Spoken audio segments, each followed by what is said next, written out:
kepada mereka yang mengamalkan mandian itu, dia kena teruskan mandian macam biasa.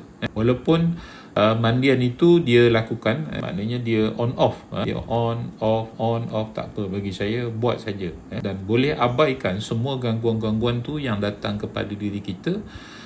Tak perlu kita fikirkan kenapa benda tu datang dan sebagainya. Terus jalani rawatan macam biasa, dan mandian itu lakukan macam biasa. Dan alhamdulillah, kepada mereka yang sudah melepasi beberapa tempoh tertentu, dia bagi feedback kepada saya, petunjuk-petunjuk yang menyatakan bahawa alhamdulillah sudah ada banyak perubahan pada diri dia, kepada suami dia yang selama pada ini dia melalui jalan buntu.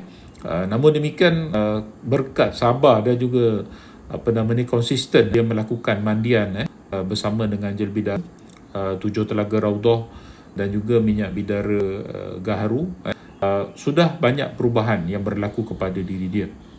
Tadi pagi ada seorang yang bagi respon pada saya.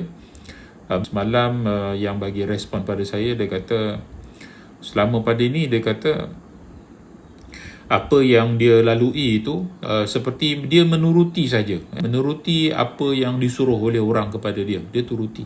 Tapi selepas dia buat mandian dengan 7 telaga Raudah tu, dia baru sedar bahawa dia menjadi diri dia yang sebenar, bahawa apabila orang tu suruh kepada dia, dia dah mula cuba nak melawan.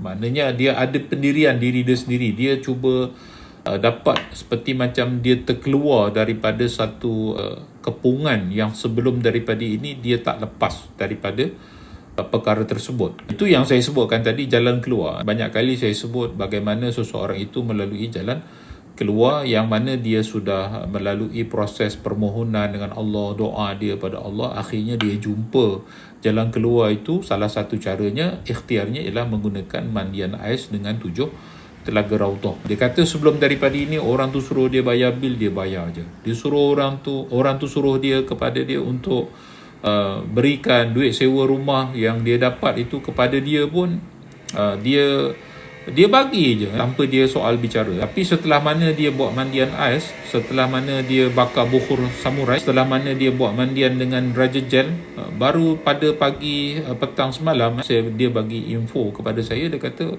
Ustaz, saya baru tersedar lah apa yang saya dah selama pada ni orang tu paksa pada saya untuk bayar itu bayar ini.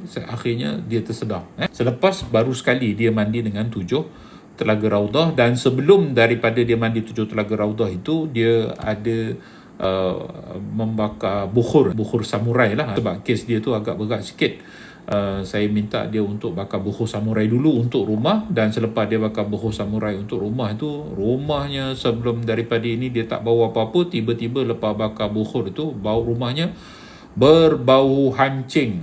Dengan begitu banyak, maknanya bau hancing yang sangat teruk lah. Kenapa Ustaz? Kenapa lepas bakar bukhur ni, Ustaz kata bakar bukhur tu wangi, tapi kenapa rumah saya tiba-tiba bertukar menjadi berbau hancing pula, kan? Saya bagi tahu dengan dia berbau hancing itu dia keluar setelah mana sebelum daripada ni bau hancing tu awak tak perasan pun. Awak tak tahu pun bau hancing tu ada sebenarnya dekat dalam rumah awak. Sudah dikencing, sudah dilumur najis, sudah dengan bermacam-macam lah benda-benda yang kotor yang ada dalam rumah. Cumanya benda itu dia tidak dijelmakan pada diri awak macam terhijab, ataupun awak semacam tidak dapat untuk melihat keadaan yang sebenar.